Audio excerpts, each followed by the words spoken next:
বাংলার দুঃখ, বাংলার সুখ, বাংলার মুখ, বেঙ্গল স্কুপ। বেঙ্গল স্কুপের এই পুজোর দুর্গাপুজোর বিশেষ অনুষ্ঠানে আপনাদের সবাইকে স্বাগত জানাই। আমাদের এই অনুষ্ঠানের শিরোনাম বাজলো পুজোর ঘণ্টা। ছুটির ঘণ্টা যেরকম আমাদের সবার কাছে খুব প্রিয়, সেরকমই পুজোর ঘণ্টাও কিন্তু আমাদের কাছে খুবই প্রিয়।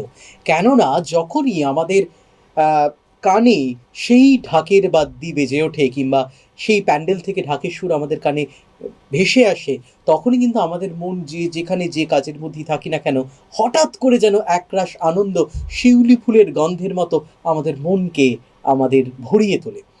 সেই জন্যেই পুজো আমাদের কাছে এত প্রিয়। এবং বয়স বাড়ার সাথে সাথে ছোট থেকে বড় পর্যন্ত প্রত্যেকটা মানুষের কাছেই কিন্তু পুজোর একটা নিজস্বতা আছে। এবং সেই জন্যই মনে হয় এই পুজোর দিনগুলোতে আমরা সবাই একসাথে মিলে আনন্দ ভাগ করে নিই।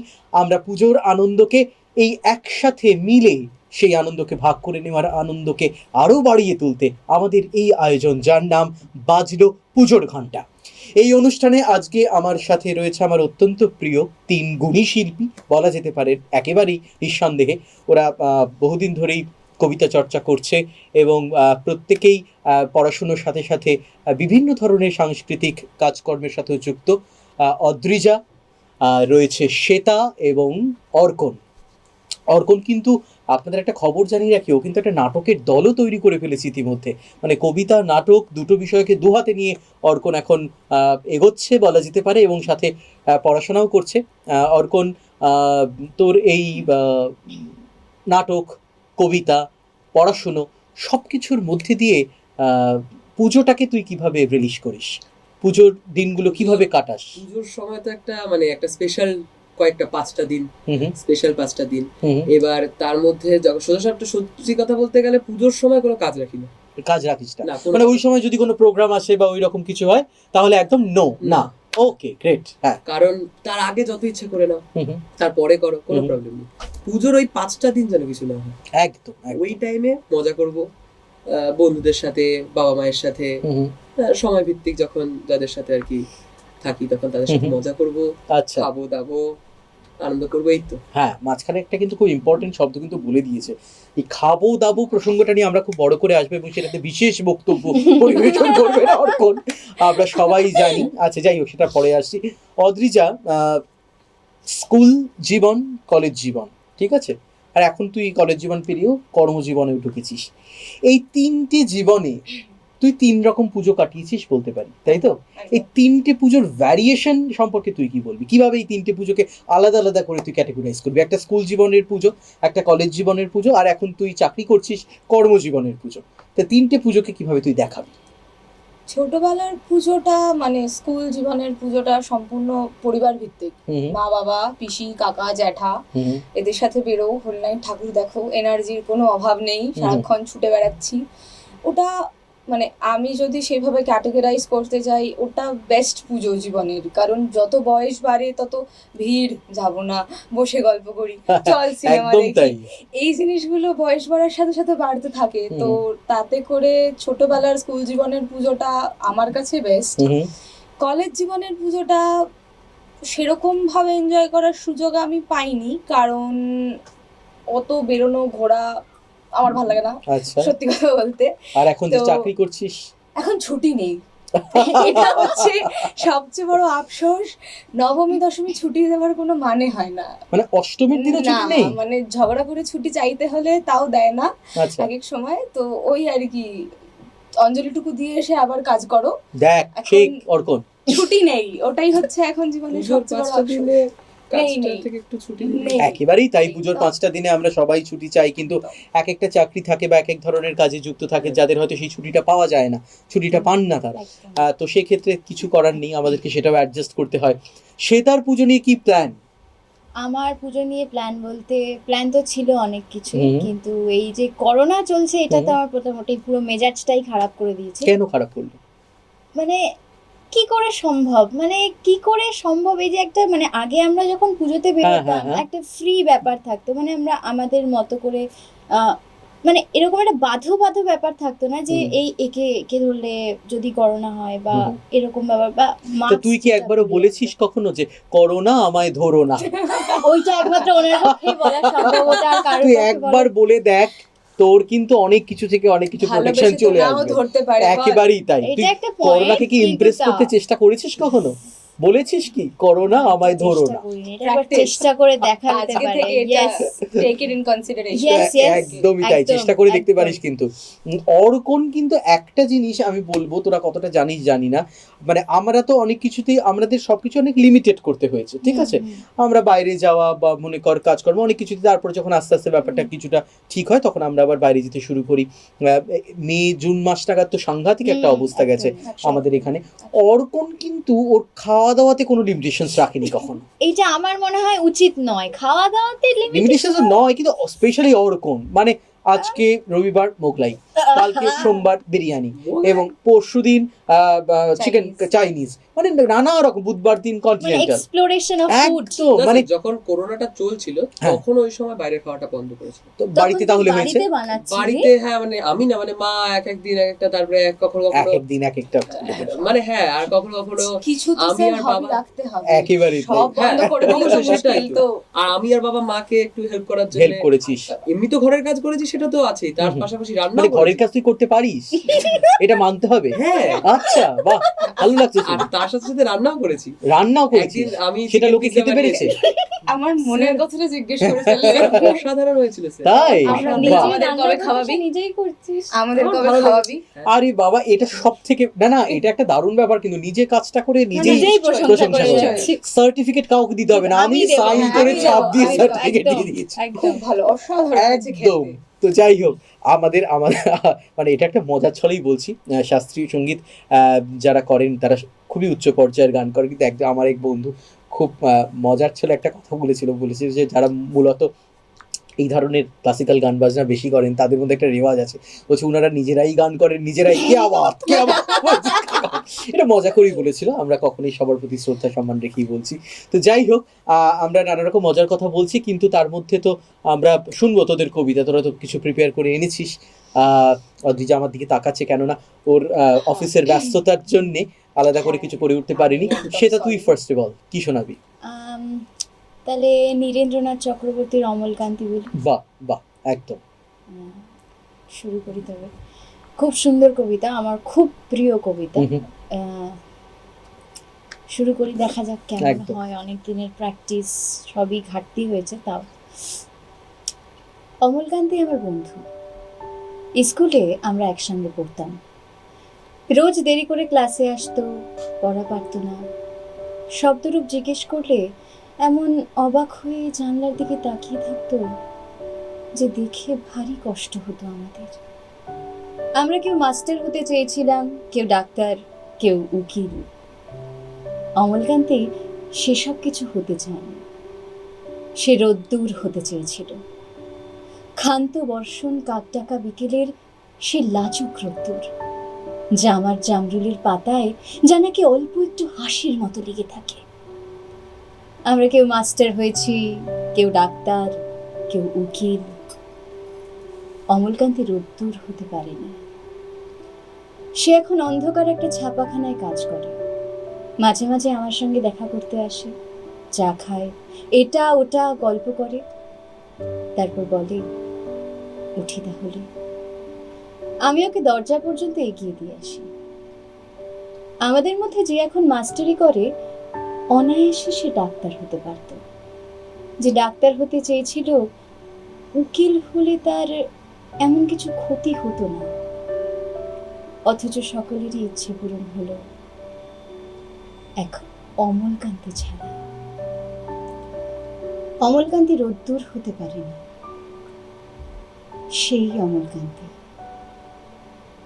রোদ্দুরের কথা ভাবতে ভাবতে ভাবতে ভাবতে যে একদিন রোদ্দুর হয়ে যেতে চেয়েছিল।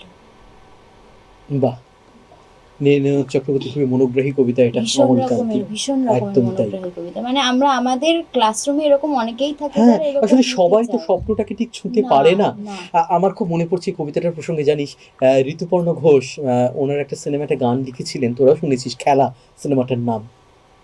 প্রসেনজিৎ ওটার মেইন ক্যারেক্টারটা করেছিল। তো সেখানে একটা জায়গায় বলছেন যে খেলা খেলা দিয়ে শুরু, খেলতে খেলতে শেষ, কেউ বলেছিল ছিছি, কেউ বলেছিল বেশ, কেউ খুঁজেছিল আলো, কেউ বেসেছিল ভালো, কেউ আলো খুঁজে পায়নি বলেই হয়তো নিরুদ্দেশ। সাথী খুঁজে পেতে হবে, তবে শুরু হবে খেলা। একা একা যারা ফেরে সাথীহারা, কি হবে তাদের বেলা? ঠিক এই রকমই একটা জায়গা রয়েছে যে সবাই যারা আমরা স্বপ্নটাকে ছুঁতে পারি না, আমাদের মধ্যে যারা এরকম আছেন তারা ছুঁতে পারে না, তাদের কথা কিন্তু অন্তরালেই থেকে যায়। তাদের একেবারেই তাই। ইনফ্যাক্ট দুর্গাপুজোর সাথে এমন অনেক মানুষ যুক্ত থাকে, দেখ এত সময় ধরে এত যত্ন করে এই মূর্তিটি যিনি তৈরি করেছেন তাকে কি আমরা জানি, তাকে কি চিনি? এত সুন্দর সুন্দর দুর্গা প্রতিমা, এত সুন্দর সুন্দর প্যান্ডেল তৈরি হচ্ছে, থিমের প্যান্ডেল, তাদের খবর কিন্তু আমরা কেউ রাখি না।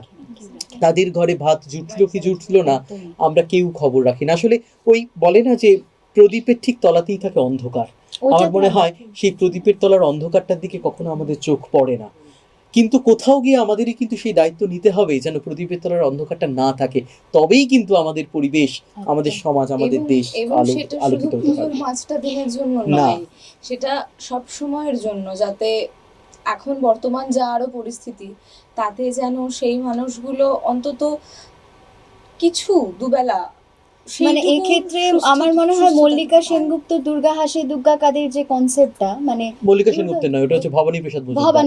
এক্স্যাক্টলি, হ্যাঁ একেবারেই তাই, একেবারেই তাই। যে দশভুজা দুর্গা হাসেন, দুর্গা কাঁদে ফুটপাতে, তাই। কিন্তু ফুটপাতের দুর্গাও আমাদের কাছে আমরা দেখিও না, একেবারেই তাই, একেবারেই তাই। তো অর্কন, তুই কি শোনাবি বল? সুবোধ সরকারের লেখা ঘুষ।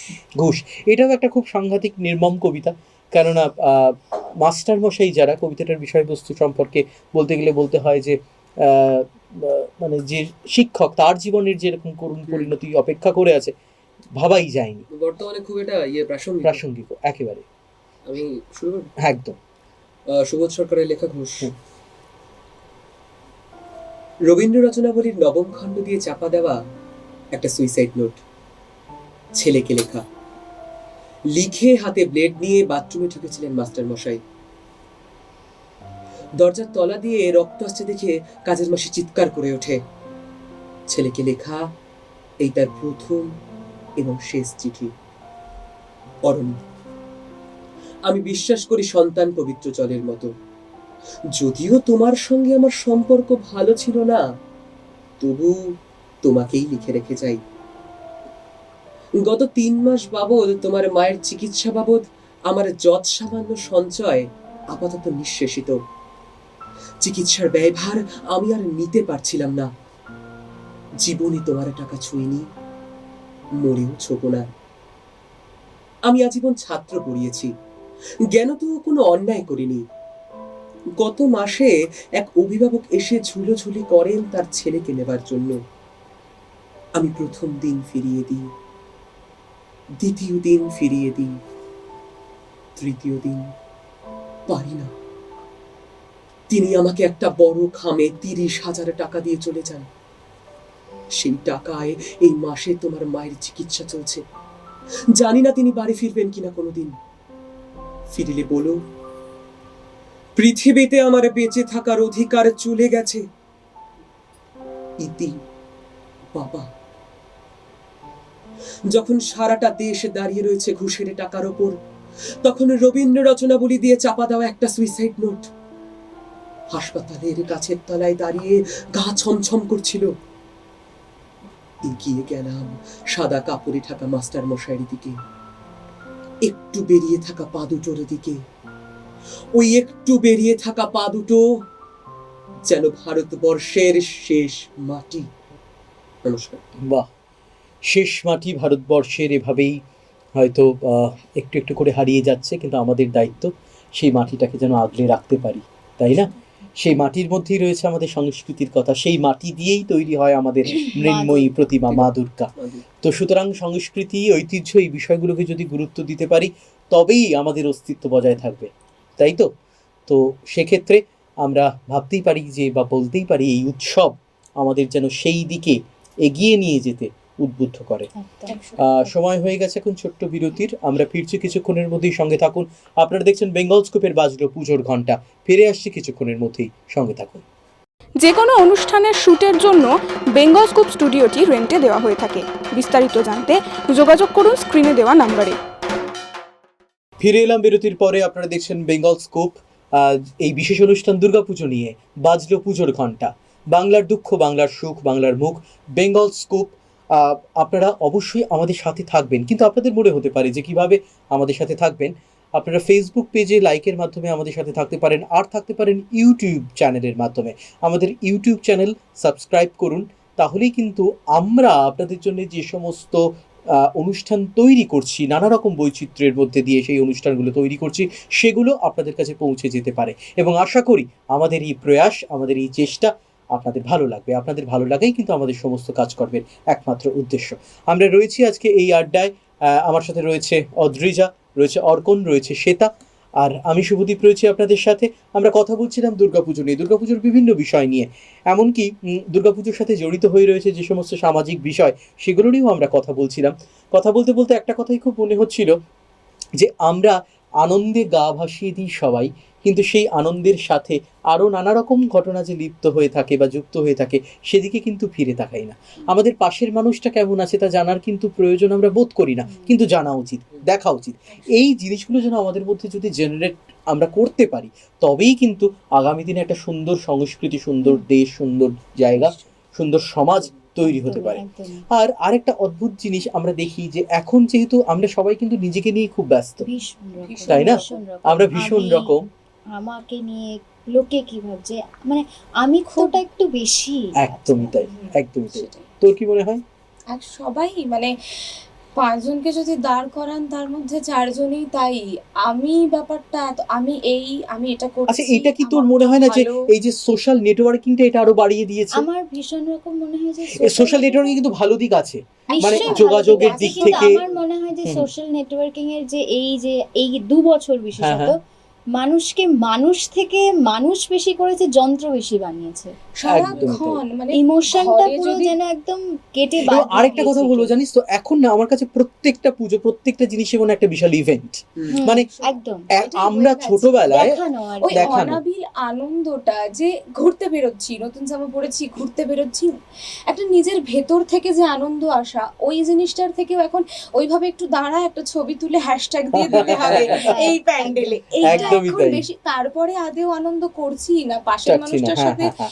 কতদিন কথা হয়নি, কত কথা বাকি, ওই জিনিসগুলো ঠিক আমরা অতটা পাত্তা দিই না। একদমই একটা তাই। ওই ঘরে ইমোশন গুলো ইমোজিতে চলে গেছে আর এক্স্যাক্টলি, স্টিকারে এক্স্যাক্টলি। আর আমি তো সব থেকে বড় ব্যাপার জানিস তো, ফেসবুকে কমেন্টে কেউ যদি স্টিকার দেয়, এটা ভীষণ তোদেরও বলে রাখলাম, বিরক্তিকর আমার লাগে। ভীষণ বিরক্ত লাগে। তুমি দুটো শব্দ লিখে দাও, মানে ভীষণ বেস্ট উইশেস, ভালো হোক, শুভ হোক, শুভেচ্ছা নিও, একদমই। দুটো তুমি লিখে দাও। হ্যাঁ। ওই যে একটা আর যদি ইমোজি কিছু বা লিখতে না ইচ্ছা করে করো না, লিখো না। লিখো না। Exactly. আমার এটা খুব মনে হয়। এবং আরো খুব খারাপ লাগে যখন মনে কর কেউ মারা গেছে, তার নামের আগে জাস্ট রিপ, RIP।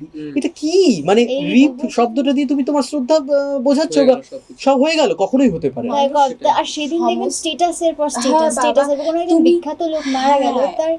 তার প্রতি যদি আমি একদমই, আমি নিজের একদমই, মতো করে একদম নিজের মতো করে। status বর্তমানে দেওয়ার পর- WhatsApp স্ট্যাটাসটা ওইখানেই না, বেশি। এটা কি বলতো, শো অফটা না আমাদের অনেক বেড়ে গেছে। একদম। ইনফ্যাক্ট তোরা দেখবি যে আগে কিন্তু গণেশ পুজো, বিশ্বকর্মা পুজো, জন্মাষ্টমী এত ইভেন্ট চলছিল না। একদম। এখন কিন্তু এগুলো একটা বিরাট ইভেন্ট। একদম। মানে ফেসবুকটা খুললে দেখা যায় যে এখন হয়তো গণেশ চতুর্থীরও থিম পুজো দেখা যায়। গণেশ পুজোরও থিম পুজো, একদম হ্যাঁ। ঠিক কথা বলেছে। মানে কয়েক বছর ধরে কলকাতাতেও যেভাবে গণেশ থিম পুজো দেখতেই বাড়ছে, পাবেন। তাতে থিম পুজো দেখাই যাবে। তো যাই হোক, পুজো আনন্দ, পুজো উৎসব, পুজো মিলনের কথা বলে, সবই ভালো, কিন্তু তার মধ্যে যদি আমরা সবাই মন থেকে একটু একে অপরের পাশে থাকতে পারি, সেটাই কিন্তু সব থেকে বড় কথা। যান্ত্রিক সোশ্যাল, আমরা অ্যাকচুয়ালি সোশ্যাল না, না। একটা ঘরে একদমই, 3 জনকে সেটাই। বসিয়ে দেবেন, 3 জনে কিন্তু 3টে ফোনে 3টে কাজ করছে। একেবারে তাই। আমরা অ্যাকচুয়ালিতে সোশ্যাল নই, কিন্তু না। আমরা খুব যান্ত্রিক সোশ্যাল হয়েছি আজকাল। হয়তো এটাই আমরা বাড়ির সমস্যা। মধ্যে যখন কাজ থেকে ফিরি, বাড়ির মধ্যে যখন আমরা মা বাবার সাথে রেস্ট করছি, হুম হুম।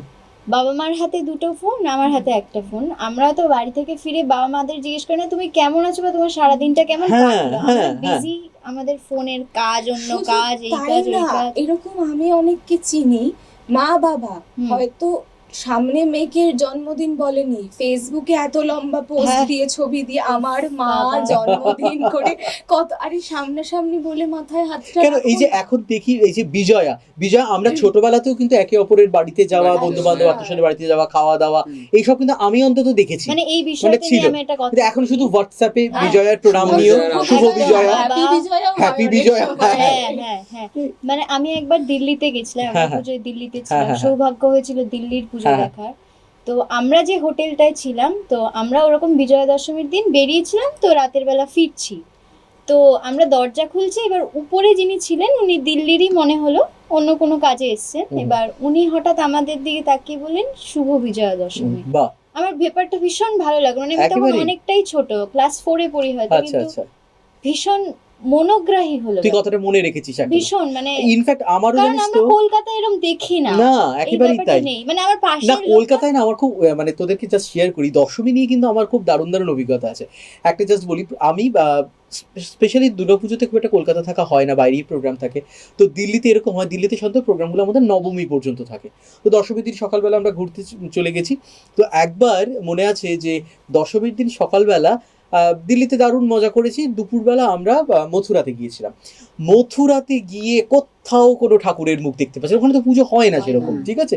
মানে তখন কি মন খারাপ যে দশমীর দিন একটা বিসর্জন দেখতে পাচ্ছি না, একটা মায়ের মূর্তি দেখতে পাচ্ছি না, সেরকম একটা এক্সপিরিয়েন্স হয়েছিল। আবার একটা এক্সপিরিয়েন্স হয়েছিল জানিস, আমাদের পারিবারিক একটা পুজো হয় যোধপুর পার্কে, তো সেখানে আমরা ভাসানে যেতাম, লরিতে করে বাবুঘাটে ভাসানে যেতাম। এরকম বেশ কয়েকবার হতো, এক একটা ক্লাব থেকে মনে কর দুটো লরি হয়তো পাশাপাশি যাচ্ছে। আমার মনে আছে সেটা এখনো হয় কিনা জানি না, নিশ্চয়ই হয়। একটা ক্লাবের পুজোই ছিল সেটা, এরকম এতগুলো প্যাকেট আমাদের লরির মধ্যে ছুঁড়ে মারলো, এবং সেই প্যাকেটের মধ্যে বোঁদে রয়েছে, ঠিক আছে? মানে এটাও একটা মজা। মানে এই যে এক একটা মুহূর্ত, দশমীর দিন মনে আছে যে আমরা বিসর্জন থেকে ফিরে সবাই মিষ্টি খাওয়াতো এবং কোলাকুলি করতো, হুম। ঠিক আছে? তারপরে আমরা যেটা সেই দিনের যা ভোগ থাকতো সেই ভোগ খেয়ে আমরা বাড়ি ফিরতাম। এই ট্র্যাডিশন নিয়েই এই তবে ট্র্যাডিশন, বাঙালিরা এবং বেঁচে কোথাও গিয়ে কিন্তু এই ট্র্যাডিশনটা আমাদেরকে ধরে রাখতে হবে। ওটা হারিয়ে যাবে। ওটা 5 হারিয়ে বছর আগে পর্যন্ত মনে হয় ছিল, কিন্তু ওটা আমার হারিয়ে মনে হয় একটু যে হলেও ছিল আর কি। বাংলায় যে বাঙালিরা থাকে তার হ্যাঁ, হ্যাঁ। থেকে প্রবাসী বাঙালিরা বেশি বাঙালি। হুম। হ্যাঁ, 100 বার।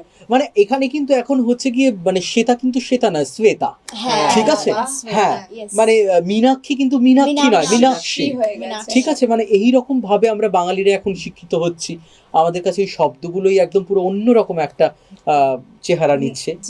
যেটা আমাদের কাছে অ্যাভেলেবল বেশি, সেটার কদর তো নেই না। একেবারে এই কারণ culture- আমাদের কাছে অপশনস বেশি, অপশনস Exactly. বেশি। এখন অপশন চলে হ্যাঁ, এসেছে। একেবারেই এবার তাই। বিদেশি আগে বাঙালিদের option কাছে, ছিল না। ওদের কাছে এই দুর্গাপুজোর ওই ওরা হয়তো কটা দিনই ওদের 5টা হয়তো দিনও ওরা ছুটি। পায় না, একটা দিন কি দুটো দিন, হ্যাঁ, উইকেন্ডে ওরা পুজো হ্যাঁ, করে। উইকেন্ডে ওরা পুজো হ্যাঁ, করে। তো একদম। ওদের কাছে এই ব্যাপারটা তো প্রাচুর্য নেই, আমাদের কাছে 12 মাসে 13 পার্বণ লেগেই একদমই রয়েছে। তাই। আমরা তাই জন্য ঠিক কথা। কদরটা করতে পারি না, সমস্যাটা একদম। ওইখানে। যাই হোক, অর্কন, তুই রবি ঠাকুরের একটা কবিতা শোনাবি, তুই বলছিলি। রবি ঠাকুরের কৃপণ শোনা। কৃপণ, বেশ খুব প্রিয় কবিতা আমার। কবিগুরু রবীন্দ্রনাথ ঠাকুরের লেখা কৃপণ।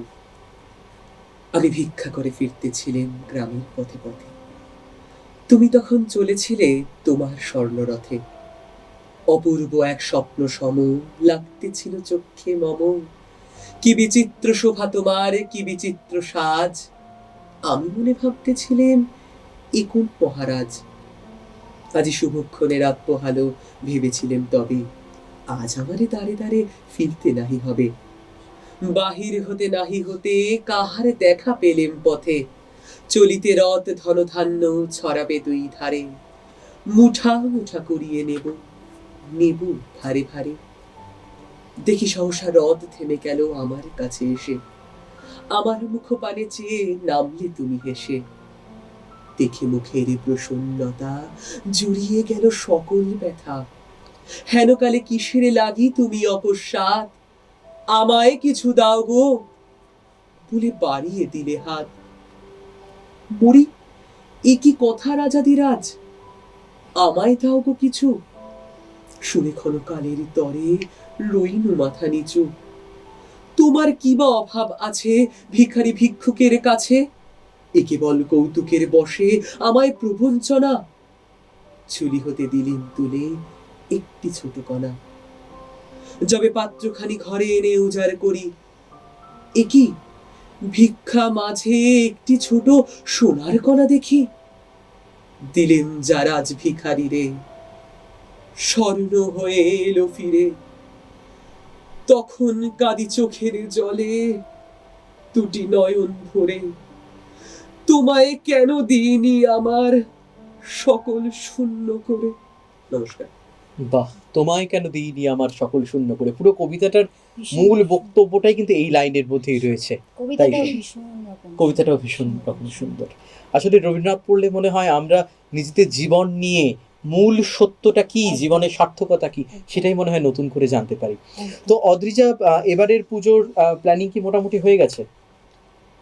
প্ল্যানিং বলতে তো এই যে বললাম কিছুক্ষণ আগে ছুটি হ্যাঁ। নেই, হ্যাঁ হ্যাঁ, তো না এই নবমী দশমীরও যেটুকু ছুটি আছে। নবমী দশমী আপাতত কলকাতায় থাকা হচ্ছে না, আচ্ছা ঘুরতে যাচ্ছি মা বাবা আচ্ছা, সাথে সবাই মিলে, পরিবার সবাই মিলে মুর্শিদাবাদ। বাহ, অষ্টমীর দিন রাত্রিবেলা বেরোবো, নবমী দশমী যেহেতু ছুটি, হ্যাঁ হ্যাঁ, ফিরে আসা দ্বাদশী। আচ্ছা এই হচ্ছে আপাতত প্ল্যানিং। আর তার আগে যদি অফিস শেষ করে শরীর দেয় তো ওই পাড়ায় কাছে পিঠে একটু আধটু, কারণ এমনিতেও কোভিড এর সিচুয়েশনে মা বাবা বাড়ি থেকে খুব একটা বেরোতে চাইছেন না, আচ্ছা, এবং যেহেতু একবার অলরেডি হয়ে গেছে কোভিড, হুম, হুম। তো ওইখানে কিছু রেস্ট্রিকশনস আমারও আছে যে খুব বেশি যাওয়া না, একটু সতর্ক থাকা। স্বাভাবিক, আমাদের সবারই কিন্তু সতর্কতাটা খুব দরকার, না হলে ওই বাধো বাধো ব্যাপারটাই ওটা Exactly, পুজোর exactly. পুরো আনন্দটাই মাটি। আনন্দটাই এই নষ্ট হয়ে মাস্ক যাচ্ছে। পরো, এই স্যানিটাইজার আর নাও, আমি তো মাস্ক করে থাকতেই পারি না, প্রচণ্ড মানে একদম যেন কষ্ট হয়। শ্বাসটা আটকে যায়, আমার খুব প্রবলেম হয়। প্রচণ্ড তো কষ্ট। সেইটা সত্যি, কিন্তু এত মানে কি বলবো, মাস্ক স্যানিটাইজার এগুলো নিয়ে দুর্গাপুজো মানে সেই রকম আনন্দের হয় সবাইকে না বিজয়া ঠিকই। দশমীতে মিষ্টির বদলে স্যানিটাইজার হ্যাঁ, পুজোর ড্রেসের সাথেও গিফটের সাথে Sanitizer, একটা matching- স্যানিটাইজার, ম্যাচিং করে করে আজকাল ম্যাচিং করে mask মাস্ক, পাওয়া যায়, জামা ডিজাইনার কাপড়ের মাস্ক সাথে। তৈরি হ্যাঁ, হচ্ছে এখন কিন্তু তো এখন। N95 মাস্কও দেখি মাল্টি কালারের আসছে, লাল একদম। নীল হলুদ সবুজ। শুধু তাই নয়, মানে ওটার মধ্যে আবার হ্যাঁ, চুমকি design করা, বসানো, বিভিন্ন design শাড়ি ব্র্যান্ড বা বিভিন্ন যে ব্র্যান্ডের ইয়েগুলো, তারা সবাই এক একটা হ্যাঁ। শাড়ির সাথে হ্যাঁ, ইনফ্যাক্ট জারদৌজি কাজ করা মাস্ক আমি বেরিয়েছে। আরে আমি সাউথ সিটিতে একটা বড় পাঞ্জাবির দোকানে গিয়েছিলাম, খুব সুন্দর পাঞ্জাবি ওখানে বিক্রি হয়, সেখানে বলছে যে এই পাঞ্জাবিটার সাথে এই মাস্কটা, আমি বললাম, না না, আমি মাস্ক নেবো না। মানে সেটাও এখন দেখতে হচ্ছে, this is the new normal. New Yes, normal, normal, একদম পারফেক্ট। একদম। তো যাই হোক, সেতার থেকে আমরা শুনবো, আমরা এমন একটা কবিতা শুনতেছি যেটার মধ্যে একটু প্রেমও আছে, কারণ পুজোর সাথে কিন্তু এই একদম ভীষণ প্রেমেরও একটা খুব সুন্দর সম্পর্ক রয়েছে। হ্যাঁ। তোর এখন অনেক বড় হয়ে গেছিস, তো যাই হোক, বলাই যায়। তো শুনি সেই কবিতা, কোন কবিতাটা শোনাচ্ছিস? জয় গোস্বামীর মেঘ বলতে আপত্তি। বেশ, মেঘ বলতে আপত্তি কি, বেশ বলতে পারি। ছাদের উপর মেঘ দাঁড়াতো ফুল পিসেমার বাড়ি। গ্রীষ্ম ছুটি চলছে তখন, তখন মানে কবে? আমার যদি 14, মেঘের 16-17 হবে। ছাদের থেকে হাতছানি দিত, ক্যারাম খেলবি আয়। সারা দুপুর কাহাতক আর ক্যারাম খেলা যায়। সেই জন্যই জোচ্চুরি হয়। হ্যাঁ, জোচ্চুরি হতো। আমার যদি 14, মেঘের 15-16 মতো। ঘুরিয়ে দিতে জানতো খেলা শক্ত খুঁটি পেলে, আঙুল দিয়ে সরিয়ে দিত জায়গা মতো ঠেলে। শুধু আঙুল, বোর্ডের উপর লম্বা ফ্রকের ঝুল ছপাং ফেলে ঘটিয়ে দিত ঘুঁটির দিক ভুল। এই এটা না ওটা, এখানে না না ওখানে। ঝাঁপিয়ে পড়ে ছিনিয়ে নিত ঘুঁটির বাক্সটা। ঘুঁটিরও সেই প্রথম মরণ। প্রথম মরা মানে বুঝবে শুধু তারাই যারা ক্যারাম খেলা জানে। চলেও গেল কদিন পরে, মেঘ যেমন যায়, কাঠ ফাটা রোদ দাঁড়িয়ে পড়ল মেঘের জায়গায়। খেলা শেখাও, খেলা শেখাও, হাপিত্তিস কাক। কলসিতে ঠোঁট ডুবিয়েছিল, জল তো পুরেই খাক।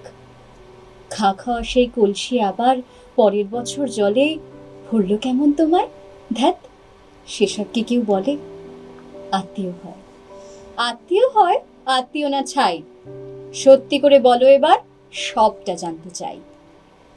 2-1 ক্লাসের বয়স বেশি, গ্রীষ্ম ছুটি হলে ঘুরেও গেছে 2-1 বছর, এই জানি সকলে।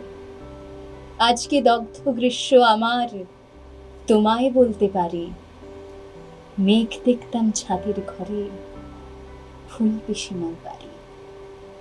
বাহ, মেঘ দেখতাম ছাদের ঘরে, ফুল পিসিমার বাড়ি। খুব সুন্দর।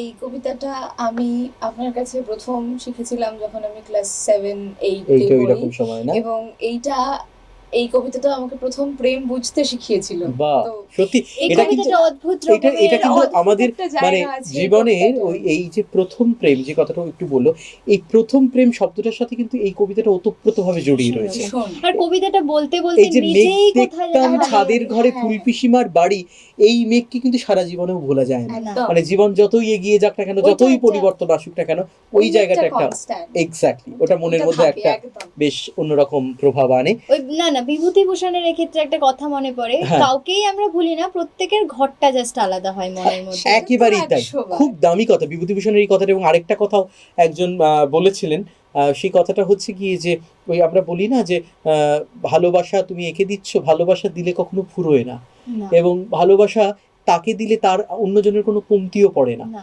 ভালোবাসা এমন একটা একদমই, অনুভূতি। একদমই, তো একদমই। সে যাই হোক, আমাদের এই সাবজেক্টটা নিয়েও আলাদা একটা এপিসোড হতে হ্যাঁ, পারে। 100 এটা বার। এত বড় এটা একটা ভীষণ ব্যাপার। vast। আমরা একেবারেই সময় শেষে পৌঁছে গেছি। তোদেরকে অনেক অনেক থ্যাঙ্কস। এত সুন্দর করে তোরা তোদের ভাবনা চিন্তা কথা মানে তোদের এত ছোটবেলা থেকে দেখছি, কিন্তু তোরা যে এত বড় হয়ে গেছিস, আজকে কথা বলে যেন আমি আবার রিয়েলাইজ করলাম।